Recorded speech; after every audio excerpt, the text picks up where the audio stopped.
पिछले एपिसोड में हमने देखा था कि टैन्यू सुयू वैली से अब जाने वाला होता है, लेकिन तभी नीचे उसे एक बर्फीला दानव दिखाई देता है जो एक लड़की का पीछा कर रहा था।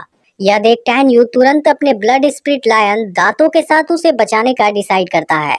तब लड़की उसे यहाँ से भाग जाने के लिए कहती है क्योंकि बर्फीला दानव बहुत ही पावरफुल था, लेकिन टैन्यू नहीं मानता और उसे बचाने चला जाता है। वहीं अब लड़की के सामने एक गहरी खाई आ जाती है और बर्फीला दानव भी उस पर अटैक करने वाला होता है, लेकिन तभी टैन्यू वहां पहुंच जाता है और बर्फीले दानव के अटैक को रोक लेता है। लेकिन टैन्यू ज्यादा समय तक उसे नहीं रोक सकता था, इसलिए वह लड़की को तुरंत वहां से भाग जाने के लिए कहता है, क्योंकि अगर वह यहाँ से नहीं गई तो दोनों मारे जाएंगे। असल में लड़की उसे खतरे में छोड़कर भागना नहीं चाहती थी, लेकिन टैन्यू की बात सुनकर वह यहाँ से दूर चली जाती है।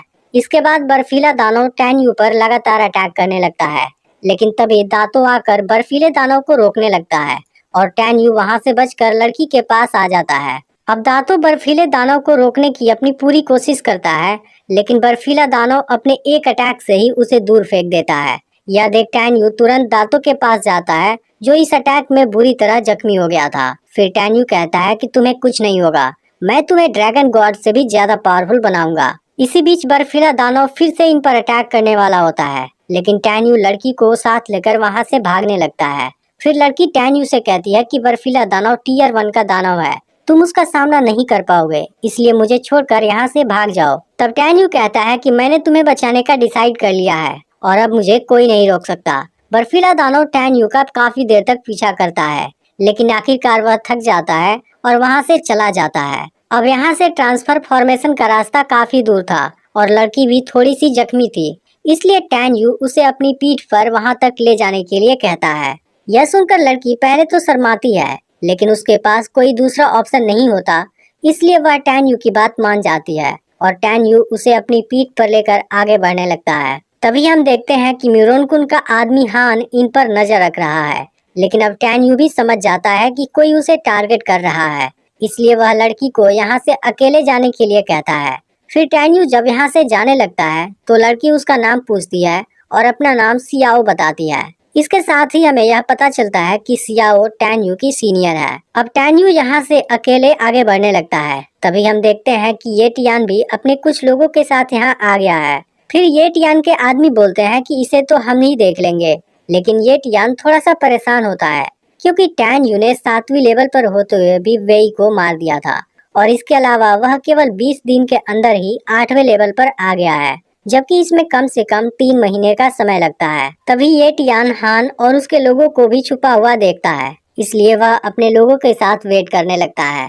तभी हान अपने लोगों के साथ टैन्यू को घेर लेता है। हान की छोटी हाइट को देख टैन्यू उसका मजाक उड़ाने लगता है। फिर हान टैन्यू से सरेंडर कर देने के लिए कहता है, लेकिन टैन्यू हमेशा की तरह इसे भी मना कर देता है, जिस पर हान कहता है कि तुम मेरे सामने केवल एक चींटी के जैसे हो। इसके बाद हान अपने लोगों को उस पर अटैक करने भेजता है, लेकिन टैन्यू गॉड स्टेप टेक्निक से एक झटके में ही सभी को जख्मी कर देता है। यह देख हान तुरंत वहां से भागने की कोशिश करता है, लेकिन टैन्यू उसे पकड़ लेता है। तब हान पॉइजन लगे चाकू से टैन्यू पर अटैक करने जाता है, लेकिन टैन्यू उसे रोक लेता है। इसके बाद हान कहता है कि तुम मुझे जाने दो, नहीं तो म्यूरोनकुन तुम्हें जिंदा नहीं छोड़ेगा। उसकी यह बात सुनते ही टैन्यू उसे उठाकर पटकने लगता है। इसके बाद टैन्यू उसी के चाकू से उसे मारने जाता है, जिसे देख हान काफी डर जाता है और अपनी जान की भीख मांगने लगता है, क्योंकि उस चाकू में ऐसा खतरनाक पॉइजन होता है जिसके अटैक से विक्टिम की दर्दनाक तरीके से मौत होती है। लेकिन टैन्यू उसकी कोई बात नहीं सुनता और उसे चाकू मार देता है।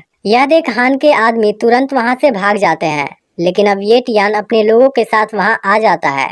उसे देख टैन्यू हैरान हो जाता है, क्योंकि ये टियान स्पिरिट फीटर रिल्म के हाई लेवल पर था।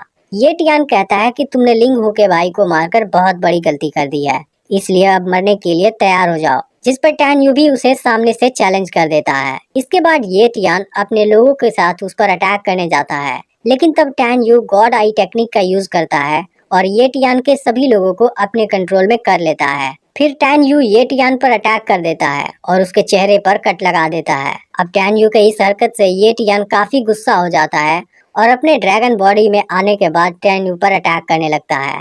टैन्यू भी समझ जाता है कि ये टियान बहुत पावरफुल है, लेकिन वह फिर भी पीछे नहीं हटता और उसके हर अटैक से खुद को प्रोटेक्ट करने लगता है। और इसके अलावा टैन यू ये टियान को शानदार टक्कर भी देता है। यह देख ये टियान खुद टैन यू से हैरान हो जाता है, क्योंकि उसने पिछले 100 सालों में टैन यू के जैसा कोई ताकतवर जीनियस नहीं देखा। इसके बाद वह फिर से टैन यू पर अटैक करने लगता है। तब टैन यू अपनी तलवार से उस पर अटैक करने जाता है, लेकिन फिर ये टियान भी अपनी तलवार निकाल लेता है और दोनों में शानदार फाइट शुरू हो जाती है, जिसके दौरान टैन यू ये टियान को जख्मी कर देता है। तभी इसी बीच ये टियान टैन यू की तलवार छीन लेता है और अपनी तलवार से उसे मारने वाला होता है, लेकिन तभी सियाओ यहाँ आकर इस अटैक को खुद रोक लेती है और ये टियान को पीछे हट जाने के लिए बोलती है। अब सियाओ को देखते ही ये टियान बिल्कुल शांत हो जाता है, जिससे टैन यू समझ जाता है कि सियाओ जरूर ये टियान से पावरफुल है। इसके बाद ये टियान सियाओ को उनके बीच से हट जाने के लिए कहता है, लेकिन सियाओ उसी जगह खड़ा रहती है और ये टियान उस पर अटैक करने की हिम्मत नहीं कर पाता। फिर ये टियान सियाओ से कहता है कि मैं तुमसे डरा नहीं हूँ, बल्कि लिंग हूँ हमेशा तुम्हारी प्रशंसा करता है, इसलिए मैं तुमसे कोई दुश्मनी नहीं चाहता। इसके बाद सियाओ टैन यू को अपने साथ लेकर वहाँ से जाने लगती है। फिर ये टियान टैन यू से कहता है कि अगली बार सामना होने पर मैं तुम्हें मार दूंगा। ये टियान के इस बात से टैन यू भी गुस्सा हो जाता है और 3 महीने बाद लाइफ एंड डेथ एरिना में डेथ फाइट के लिए चैलेंज कर देता है। तब इस पर ये टियान कहता है कि मुझे पता है तुम इस 3 महीने में 9वीं लेवल पर आ जाओगे, जिसके बाद मैं तुम्हारा सामना नहीं कर पाऊंगा, लेकिन अगर तुम्हारे अंदर हिम्मत है तो इस चैलेंज को 1 महीने बाद करो। यह सुनकर सियाओ टैन यू को इसके लिए मना करती है, लेकिन टैन यू ये टियान के चैलेंज को एक्सेप्ट कर लेता है और बदले में 1 महीने तक लिंग हू से प्रोटेक्शन का प्रॉमिस मांगता है। इसके बाद टैन यू सियाओ के साथ यहाँ से जाने लगता है, जिसके दौरान सियाओ टैन यू के जख्मी हाथ पर अपना कपड़ा बांधती है। अब टैन यू और सियाओ इस वैली के गेट पर होते हैं, जहाँ सियाओ टैन यू से कहती है कि तुम्हें ये टियान को डेथ फाइट के लिए चैलेंज नहीं करना चाहिए था। तब टैन यू कहता है कि चाहे कुछ भी हो जाए, लाइफ एंड डेथ एरिना में मैं ही जीतूंगा। फिर टैन यू सियाओ से उसके रैंक के बारे में पूछता है और अनुमान लगाता है कि उसका रैंक 30 होगा। तब सियाओ कहती है कि 30 रैंक वाला स्टूडेंट भी मेरे सामने कुछ नहीं है। यह सुनकर टैन यू हैरान हो जाता है। फिर वह पूछता है कि 4थी रैंक वाली मेंगई से तुम कितनी पावरफुल हो। मेंगई का नाम सुनते ही सियाओ अजीब तरीके से रिएक्ट करती है और कहती है कि मेंगई भी मेरे सामने कुछ नहीं है। तब उसके इस रिएक्शन से टैन यू भी समझ जाता है कि मेंगई और सियाओ के बीच जरूर कोई प्रॉब्लम है। फिर टैन यू अनुमान लगाता है कि सियाओ की रैंक 2nd होगी, क्योंकि लिंग हू टॉप पर है, लियू रुलोंग 3rd रैंक पर है और 4th रैंक पर मेंगई है। तब सियाओ खुद बताती है कि मैं अपने भाई लियू रुलोंग के साथ लिस्ट में 3rd नंबर पर हूँ। जब टैन यू को पता चलता है कि सियाओ लियू रुलोंग की सिस्टर है, वह हैरान हो जाता है। इसके बाद सियाओ टैन यू को अपने भाई से मिलाने की बात करती है, लेकिन तब टैन यू अर्जेंट काम बताकर वहाँ से चला जाता है, जिसके बाद उसके इस रिएक्शन से सियाओ सोच में पड़ जाती है। अब टैन यू जैसे ही वहाँ से निकलता है, मेंगई आकर उसके गले लग जाती है, क्योंकि उसके इतने समय तक गायब होने से वह काफी परेशान है। तभी सुजियान भी वहाँ आ जाती है। इसी दौरान मेंगई उसके जख्मी हाथ पर बंधे कपड़े को देख लेती है और कुछ सोचने लगती है। तब सुजियान टैन यू से पूछ लेती है कि वह कपड़ा किसने बांधा है, जिस पर टैन यू सियाओ के बारे में बता देता है। उसका नाम सुनते ही सुजियान टैन यू से कहती है कि तुम्हारे पास तो दिल ही नहीं है। मेंगई तुम्हारे बारे में सोचकर परेशान हो रही है, जबकि तुम्हें इसके बारे में कोई चिंता नहीं है और तुम एक क्रिमिनल के साथ थे। अब टैन यू भी समझ जाता है कि मेंगई उसकी चिंता करती है। इसके बाद टैन यू दोनों को बर्फीले दानव और ये टियान की पूरी स्टोरी बताता है और कहता है कि सियाओ से मुझे कोई मतलब नहीं है।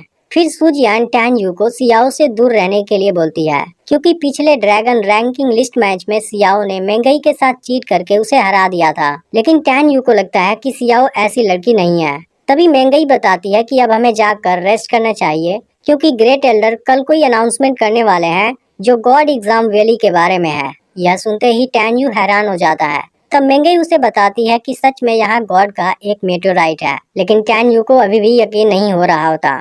अब इसका अगला पार्ट भी बहुत ही जल्द अपलोड होने वाला है, इसलिए चैनल को सब्सक्राइब करके नोटिफिकेशन को ऑल पर सेट कर लेना। और अगर पिछला पार्ट मिस हो गया हो तो लेफ्ट वाली वीडियो देख लेना।